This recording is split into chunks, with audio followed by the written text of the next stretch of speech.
When most of you are busy having good time in bus, we are busy in Martha's bedroom.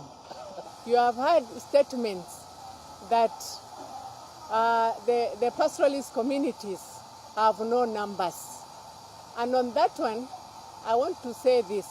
There are some community in this country who think that Kenya is their birthright, that this country belongs to them and only them.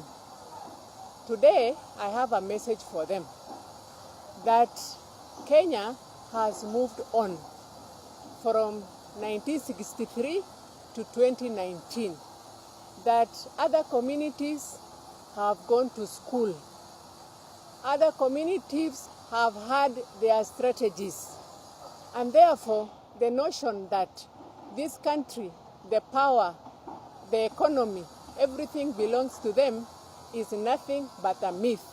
And that they are in a big slumberland, and it is the high time they wake up. We are asking for our share in Kenya. We are not visitors, we are not guests. For your information, 70% of this country is occupied by the pastoral communities. And yet, the resources is going mostly to only 14%.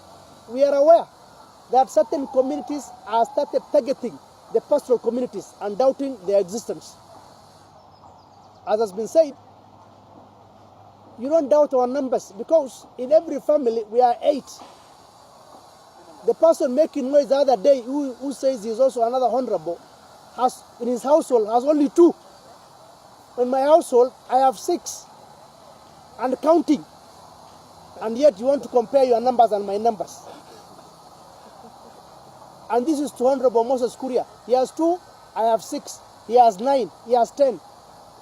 And you still say that we don't have the numbers. Bring it on, we are ready for you. We will not be cowed by the threats of none other than somebody like Moses Kuria, whose region is invested with gigas. He has no numbers other than gigas in his constituency. The population census, which is forthcoming, you know very well. There's a scheme further to suggest that we don't have the numbers. I know it irritates many leaders, particularly those from central Kenya, when they see the leadership of the ASALs discuss issue of marginalization. And even so, the leadership of the country, because many a times I've come across where you mention marginalization, people saying that has been addressed by resource allocation through devolution. Marginalization is not a switch that can be just turned off.